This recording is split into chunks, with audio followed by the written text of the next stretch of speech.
निरक्षीय स्थिति। इसको मैंने एक चीज बताया था, नाम क्या बताया था?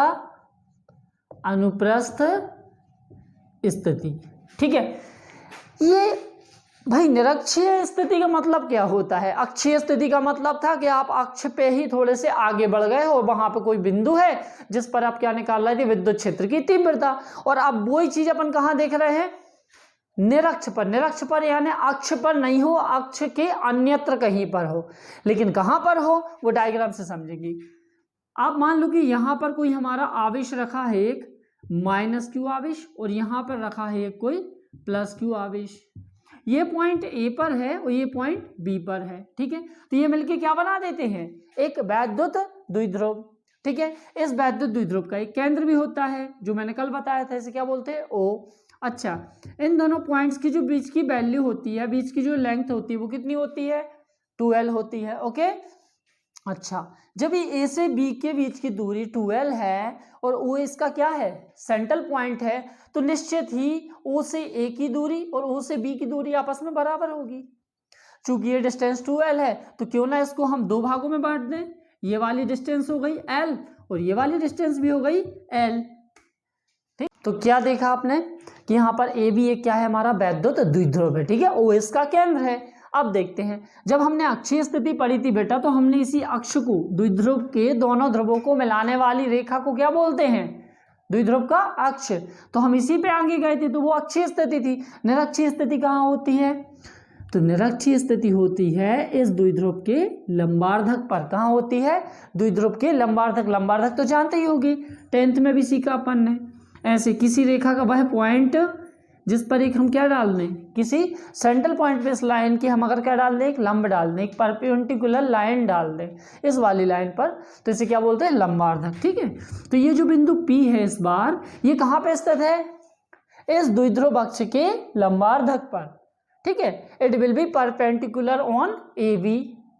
ठीक है, और डिपोल। आगे देखते हैं। अब देखो यहां पर यदि हम Q0 एक क्या रख दें? प्लस चार्ज, जिसे हम क्या नाम दिया था? हमने परीक्षण आवेश। क्या नाम दिया था?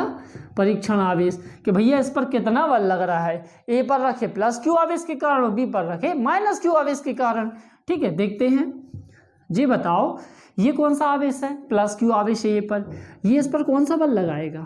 पी पर रखे Q0 पर। सीधी सी बात है, प्लस चार्ज को क्या करेगा? प्रतिकर्षित। यानी ए के कारण जो पी पर तीव्रता की दिशा होगी E1, वो कैसी होगी? ए से पी की ओर। क्यों होगी ए से पी की ओर? क्योंकि ए पर रखा प्लस क्यू आवेश इसको क्या कर रहा है? प्रतिकर्षित।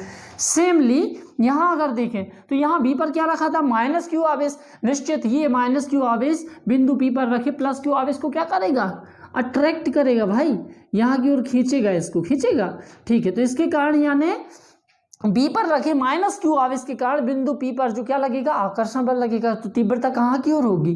पी से बी की ओर। ठीक है, और इसको हमने क्या नाम दे दिया? E2। अब भाई इनकी कोई हमें परिणामी तीव्रता तो मिल नहीं रही है यहाँ पे देखने को, तो हमने मान लिया कि इनका जो रिजल्टेंट है वो कितना है? हमारा E है। ठीक है, यहाँ पर the angle between E and E1 is theta and E and E2 is equal to also theta. So the angle between E1 and E2 is 2 theta. Okay? अब हमने 11th में सदिश में पढ़ा, क्या पढ़ा? कि जैसे हमारे पास कोई दो सदिश हो, एक सदिश A है, एक सदिश B है, और इनका कोई रिजल्टेंट है कितना? R। इनका कोई परिणामी सदिश कौन सा है? R है। तब हम कैसे बनाते हैं इसको? यदि यहाँ पर टोटल एंगल कितना बन रहा हो? थीटा प्लस थीटा 2 थीटा, तो इसका रिजल्टेंट हम कैसे निकालते हैं? R is equal to root of A square plus B square plus 2AB cos 2 theta. तो यहां हम क्या देख रहे हैं? Same condition. देखो यहां पर रिजल्टेंट कौन है? हमारा E है। ए की जगह पे कौन है? E1। V की जगह पे क्या है? ये वाला E2। ठीक है, और 2 थीटा तो है ही एंगल। अब हम यहां देखें अगर, तो देखो P की जो दूरी है हमारी A से वो, और जो P की दूरी है हमारी B से, ये दोनों कैसी है? सेम है। आपको सेम दिख रही ना ये? तो यानी यहाँ पर हमें दिख रहा है कि चूंकि A से जो P की दूरी है वो ही हमारी किससे है? B से है P की दूरी। इट मीन्स दैट कि ए जितना पी पर रखे Q0 पर प्रतिकर्षण बल आरोपित करेगा, सेम उतना ही आकर्षण बल लगाएगा कौन, V पर रखा -Q आवेश किस पर, इस पर। यानी Q0 पर दोनों जगह से एक सा बल लग रहा है, उतना ही यहाँ से प्रतिकर्षण, उतना ही यहाँ से आकर्षण। यानी कहीं ना कहीं E1 और E2 की वैल्यूज क्या है, बराबर है। ठीक है, यहाँ हम देखते हैं अब रिजल्टेंट निकालें अगर इसका, तो रिजल्टेंट कौन है इसका, E। जैसे इन दोनों का E है, ऐसे इन दोनों का A और B का R था, तो R की जगह हम क्या लिख सकते हैं, E इज इक्वल टू, ये हो गया हमारा A के जैसा और ये हो गया कौन की, B के जैसा। रखते हैं यहाँ पे वैल्यूज, A की वैल्यू E1, B की वैल्यू होनी तो चाहिए E2, लेकिन चूंकि E1 और E2 कैसे हैं, सेम, तो B की जगह भी हमने क्या रख दिया, E1 का स्क्वायर प्लस 2, A की जगह E1, B की जगह भी E2 रखना चाहिए, लेकिन क्या रख लेंगे, E1 क्योंकि सेम है, और cos 2 थीटा।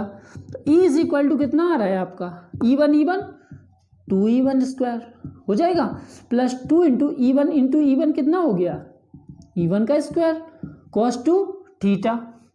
आगे यहाँ करता हूँ, तो E इज इक्वल टू कितना आ गया अपना, 2E1 स्क्वायर। इसको अगर हम इन दोनों में कॉमन ले लें तो यहाँ से निकल गया तो क्या बचा 1, और यहाँ से 2E1 स्क्वायर कॉमन निकल गया तो क्या बचा cos 2 थीटा। अब हमें पता है मैथ वाले होंगे उनको तो बड़ी आसानी होगी, 1 plus cos 2 theta is equal to क्या होता है बेटा, 2 cos स्क्वायर थीटा होता है ना।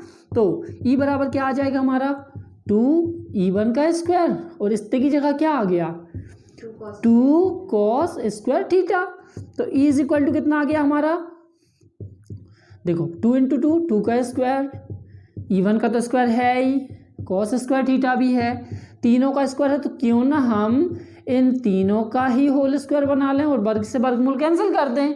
तो इनकी जो परिणामी तीव्रता आई ये वाली, ये कितनी आ गई हमारी, 2E1 cos थीटा। यही मेन पॉइंट है याद रखने का कि निरक्षीय स्थिति में क्या होती है हमारी परिणामी तीव्रता। तो आपको कोई भी ये तो बता देता है ये डेरिवेशन करवाते समय कि भैया परिणामी तीव्रता है निरक्षीय स्थिति में क्या लेनी है, वो 2E1 cos थीटा लेनी है, लेकिन कहाँ से उठा के लाए हो भैया, ये भी तो समझा दो जरा बच्चों को। सबसे बड़े कन्फ्यूज़न यही क्रिएट होते हैं, फिर रटने वाली बात आ जाती है, लेकिन मैं नहीं चाहता आप रटो, इसलिए इस चीज़ को बहुत अच्छे से समझ लो कि निरक्षीय स्थिति में जो परिणामी हमारी तीव्रता आई है वो कितनी आती है, 2E1 cos थीटा कहाँ से आती है, ठीक है। तो वो सदिशों, दो सदिशों के परिणामी सदिश से आती है। चलिए अब अपन मेन पॉइंट पे आते हैं, मैं रफ कर रहा हूँ, ठीक है, ये मैं सब रफ कर दे रहा, इसकी अपन को कोई नीड नहीं है अब, ठीक है। ये सब ये इतना बस। अच्छा इधर देखें अगर, तो चूंकि पीओ क्या है हमारा यहाँ पर, पीओ यहाँ पर पीओ लंब नहीं है क्या आपका, ये बी पर लंब है ना, तो बेटा यहाँ कितना कोण बनेगा, 90 डिग्री। तो ये बताओ 90 के सामने का जो कोण, जो भुजा होती है 90 के सामने की, वो क्या कहलाती है, कर्ण, ठीक है। और कर्ण का वर्ग बराबर क्या होता है बेटा, लंब का वर्ग धन आधार का वर्ग। ये तो छोटी सी चीजें हैं यार। तो कर्ण का वर्ग यानी किसका वर्ग, एपी का वर्ग, बराबर लंब का वर्ग यानी किसका वर्ग, ये वाली डिस्टेंस। और द्विध्रुव के केंद्र से बिंदु पी की दूरी क्या ली थी कल अपन ने, आर, तो वो यहाँ ले ली अपन ने, तो क्या आ जाएगा आर स्क्वायर प्लस आधार मीन्स एल का स्क्वायर। तो ए पी स्क्वायर की वैल्यू कितनी आ गई हमारी, R square plus L square. और अगर नीड पड़ी ए पी की तो उसकी वैल्यू क्या आएगी, आपको पता होगा इस साइड का स्क्वायर इस साइड का में कन्वर्ट होता है, स्क्वायर रूट में, वर्गमूल में, R square plus L square, ठीक है, ये निकल आया, ठीक है। अब मान लिया कि यहाँ पर जो कोण है वो कितना है हमारा, थीटा है, थीटा है ना, तो हम यहाँ लगा देंगे कि समकोण त्रिभुज किस में, ए पी ओ में या ए ओ पी में, ए ओ पी में। अच्छा cos थीटा बराबर कितना होता है, क्योंकि अभी cos थीटा की वैल्यू तो जरूर चाहिए पड़ेगी अपन को, तो cos थीटा बराबर क्या होता है, ला आल बटे कक आ, क्योंकि देखो ऐसे पढ़ता है, अपन ने पढ़ा है, ला आल बटे कक आ, यही सिखाया गया ना आपको छोटी क्लासेस में। इसको क्या बोलते हैं, लंब बटे कर्ण को समकोण त्रिभुज में क्या बोलते हैं, साइन थीटा, और आधार बटे कर्ण कौन होता है, cos थीटा, और लंब बटे आधार कौन होता है बेटा, tan थीटा होता है। हमें क्या चाहिए cos थीटा, तो वो क्या होगा आधार बटे कर्ण। आधार कितना दिख रहा है आपको, L अपॉन कर्ण कितना दिख रहा है, AP है ना कर्ण, तो AP कितना दिख रहा है, √r² प्लस L²। ठीक है, चलो अपन डेरिवेशन पे आते हैं, देखते हैं आपको ये कर्ण कितना AP² की वैल्यू r² प्लस L² आई और cos थीटा की value L upon √r² plus L² आई, ये तो समझ में आ गया होगा। चलो हम डेरिवेशन पे चलते हैं। निरक्षीय को हम भाषा में कैसे आप इसको दिखाएंगे लिख करके कि भाई भाषा में क्या होती है हमारी निरक्षीय स्थिति। ठीक है, तो हम यहाँ लिखते हैं इसकी डेफिनेशन। ठीक है, जब कोई बिंदु, ये तो कल भी ऐसे लिखा था, जिस पर क्या करनी हो, विद्युत क्षेत्र की तीव्रता ज्ञात करनी हो, कहाँ स्थित हो, बढ़ाए गए अक्ष पर, नहीं भैया लंबार्धक पर। तो क्या बोलेंगे, विद्युत क्षेत्र की तीव्रता ज्ञात करनी हो काय पर, द्विध्रुव अक्ष, ये ना के कहाँ पर, लंबार्धक पर स्थित हो, लंबार्धक पे स्थित है ना, तो इस बिंदु को काय में कहा जाता है, निरक्षीय स्थिति, या इसी को क्या बोल देते हैं अपन, अनुप्रस्थ स्थिति में कहा जाता है।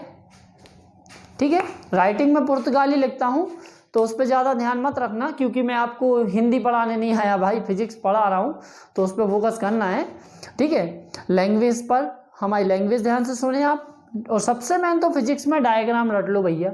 अगर डायग्राम याद हो गया, आपको डायग्राम समझ में आ गया कि वो क्या कहना चाहता है, तो आप डेरिवेशन ईजिली सॉल्व कर लोगे, वरना घूमते रहो इधर उधर, कोई मतलब नहीं निकलने वाला। तो ये डेफिनेशन तो आपको आ गई होगी समझ में। अब बात आती है डेरिवेशन की। अब हमें निकालनी है परिणामी तीव्रता।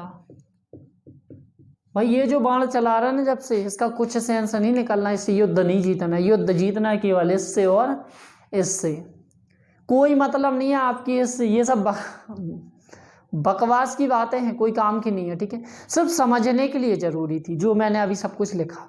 अभी जो मेन पॉइंट है ना वो डायग्राम है, इसके पहले जो डेफिनेशन लिखी वो इम्पोर्टेंट है, और अब ये तीव्रता मोस्ट इम्पोर्टेंट है। नंबर्स इसी के मिलने भाई, इसके और इसके। चलिए देखते हैं इधर, हमने लिखा बिंदु ए पर स्थित कौन सा, +q आवेश के कारण बिंदु P पर, इसके कारण बिंदु P पर क्या, विद्युत क्षेत्र की तीव्रता, इसको मैंने नाम दे दिया बेटा E1 इज इक्वल टू कितनी होती है, 1/4πε0 Q अपॉन क्या होता है, दूरी का वर्ग। देख लो ना A से P की दूरी कितनी है, दिख रही ना आपको, A से P की दूरी कितनी है बेटा, AP है ना, तो दूरी AP का वर्ग, दूरी का वर्ग लेते हैं अपन। ठीक है, कितनी होगी ये, इसकी दिशा क्या होगी भाई, इसको ये भगा रहा था ना दूर, तो क्या होगी दिशा, AP के अनुदिश। रख दो इधर वैल्यूज हैं क्या आपके पास, AP की कुछ नहीं है, चलो हटाओ इसको, इक्वेशन बन देगी, छोड़ दो। अब निकालेंगे किसके कारण, B पर। इसी प्रकार बिंदु B पर स्थित काय के कारण, -q आवेश के कारण बिंदु P पर, यानी इसके कारण, काय पर, इस पर, विद्युत क्षेत्र की तीव्रता क्या हो जाएगी, इसको क्या नाम दे दिया, E2 इज इक्वल टू क्या होगी, 1/4πε0 सेम होगा, Q अपॉन बस क्या हो जाएगा, दूरी का वर्ग। दूरी कितनी है भैया यहाँ से B से, BP है ना, तो BP का स्क्वायर। लेकिन दिशा क्या है, B पर रखा -q, इस छोटे से +q को क्या कर रहा है, आकर्षित कर रहा है, तो यहाँ पर दिशा क्या हो जाएगी, PB के अनुदिश। भाई याद ऐसे रखना कि ये छोटा सा बच्चा है, ये इसको धक्का दे रहा है और इसको ये अपने पास खींच रहा है। ठीक है, चलो आगे देखते हैं, इतना आ गया समझ में। अब हमें देखनी है परिणामी तीव्रता। ठीक है, तो मैं रफ कर दूं, चलो ठीक है, यहाँ देखते हैं। अतः बिंदु P पर परिणामी तीव्रता क्या हो जाएगी परिणामी तीव्रता बेटा, ई इज इक्वल टू, मैं पहले ही बता चुका हूँ, पूरा निकाल के दिखाया मैंने, 2E1 cos थीटा। अब हमें क्या करना है इसके आगे, कुछ नहीं करना यार, बस E1 की जगह क्या रख दो, E1 की ये जो वैल्यू आई है सब कुछ निकल आएगा। देखें E is equal to 2, E1 की जगह क्या रखना बेटा, 1/4πε0 और Q/AP², और इनटू क्या चल रहा है, cos थीटा। चलो भैया AP² की वैल्यू है क्या आपके पास, बिल्कुल है आप बोलेंगे, और cos थीटा की वैल्यू है वो भी है हमारे पास, रख दो जरा यहाँ पे। E इज इक्वल टू कितना आ गया हमारा, 1/4πε0 इंटू, इसको यहाँ पे ले लो 2Q/, इसकी वैल्यू कितनी आई थी, AP² की पूछ रहा हूँ, AP की नहीं, AP² की क्या आई थी, R² + L² into cos theta की वैल्यू L/√R² + L²। इसके आगे मैं इसको रफ कर रहा हूँ, ठीक है। चलो इसके आगे करते हैं, क्या करेंगे देखें इधर, E इज इक्वल टू कितना आ गया बेटा, 1/4πε0 इंटू, भैया यहाँ पे Q इंटू क्या बन गया ये 2L, और इसको क्या बोलते, पिछले डेरिवेशन में बताया था, वैद्युत द्विध्रुव क्या बोलते हैं, आघूर्ण, जो कितना होता है P = Q इंटू 2L। दोनों आवेशों के में से, दोनों आवेशों, द्विध्रुव के दोनों आवेशों में से किसी एक आवेश और दोनों आवेशों के बीच की दूरी के गुणनफल को, प्रोडक्ट को क्या कहते हैं, उस वैद्युत द्विध्रुव का आघूर्ण कहते हैं। चलो देखते हैं, अपॉन यहाँ पे क्या चल रहा है, पहले यहाँ पे ध्यान दो आप, R² + L² इंटू, यहाँ पे भी क्या चल रहा है, R² + L²। अच्छा, वर्गमूल का मतलब कितने की पावर होती है, 1/2 की, कितने की पावर होती है, 1/2 की। अच्छा, आपने एक कॉन्सेप्ट तो पढ़ा होगा, छोटी क्लास में भी पढ़ा है कि भाई आधार समान होने पर गुणा में घातें क्या हो जाती हैं, आधार समान है, गुणा में घातें क्या हो जाती हैं, जुड़ जाती हैं, तो x⁵ ऐसी तो भैया यहाँ पे है R² + L² की पावर कुछ नहीं है तो 1 है, कल बताया था, 0 मत रख देना, भगवान के पास पहुँच जाओगे। दूसरा R² + L² की पावर कितनी है, 1/2, आधार समान होने पर गुणा में घातें जुड़ेंगे ना भाई, तो देखो क्या आ जाएगा, 1/4πε0, और ये तो क्या बन गया P, देखो छोटा सा हो जाएगा, ये क्या बन गया R² + L² की पावर क्या हो जाएगी, 1 + 1/2। इसको जोड़ोगे भैया, ऐसे नहीं जोड़ा करो आप लोग, एक तो गधों वाली हरकत करते हो, लाशा लेते फिरोगे। अरे भैया ये 1 रुपया है, ये 98 है, 8 आना, 1 रुपया और 50 पैसे मिल के, 1 रुपया 98 मिल के क्या बनते, 1.5 रुपये ही बनते ना यार। और 1.5 रुपये मतलब कैसे लिखते हो, 1.5 रुपये कितने के आधे होते हैं, 3 के आधे होते हैं ना, तो 3/2 लिख दो इसको डायरेक्ट। अब आप लाशा लेते तो भी वही आता, लेना जरा, 2 एकम 2 धन 1, ये सब करते फिरोगे, चौथी पांचवी की कहानियाँ, ठीक है। तो ये हो गया कितना, R² + L² की पावर 3/2, ठीक है। अब ये आ गई हमारी एक हिसाब से परिणामी तीव्रता, इसको इक्वेशन 3 दे दो, ठीक है। वैसे तो ये आ गई है, और मात्रक आपको पता ही है, न्यूटन प्रति कूलाम या N/c, ठीक है, ओके। लेकिन अभी कुछ और रह गया, जैसे पिछले डेरिवेशन में अपन ने L को 0 रखा था, क्यों रखा था, हमने मान लिया कि द्विध्रुव बहुत छोटा है, तो L की वैल्यू क्या होती जाएगी, और भी ज़्यादा छोटी होती जाएगी, तो यहाँ लिख देंगे हम, माना कि R की जो वैल्यू है, ये वाली वैल्यू, ये इसकी अपेक्षा बहुत छोटा है, कौन छोटा है, L, या ऐसे भी लिख सकते हैं कि द्विध्रुव बहुत छोटा है, तो L इज सिमिलर देन 0, ये बहुत छोटा होता जाएगा तो L की वैल्यूज भी घटती जाएगी, मान लो कि बिल्कुल न्यूट्रल हो गई, 0 हो गई वो, तब L की जगह क्या ले लेंगे बेटा, 0। E इज इक्वल टू क्या आ जाएगा, 1/4πε0 P/ क्या आ जाएगा, R² + L² की पावर, यानी 0 रख देंगे L की जगह, पावर क्या आ गई बेटा, 3/2।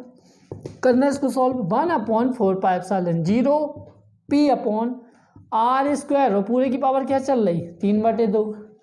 भाई घात के ऊपर घात हो तो घातों का आपस में क्या हो जाता है, गुणा, 2 से 2 कैंसिल, क्या बचा R का Q, 4πε0 P/R का Q। ये आ गई हमारी निरक्षीय स्थिति में परिणामी तीव्रता। अब अगर कोई आपसे पूछे कि सर इसका क्या बताओ, कौन सा, सदिश रूप ले लो, क्या ले लो, सदिश रूप, तो सदिश रूप मैंने क्या बताया था, यहाँ कितनी सदिश राशियां हैं भाई, एक तीव्रता सदिश राशि है और एक वैद्युत द्विध्रुव आघूर्ण सदिश राशि है, दूरी तो कभी भाई सदिश नहीं होती ना, जितनी सागर से दमोह की दूरी है उतना ही दमोह की सागर से दूरी है।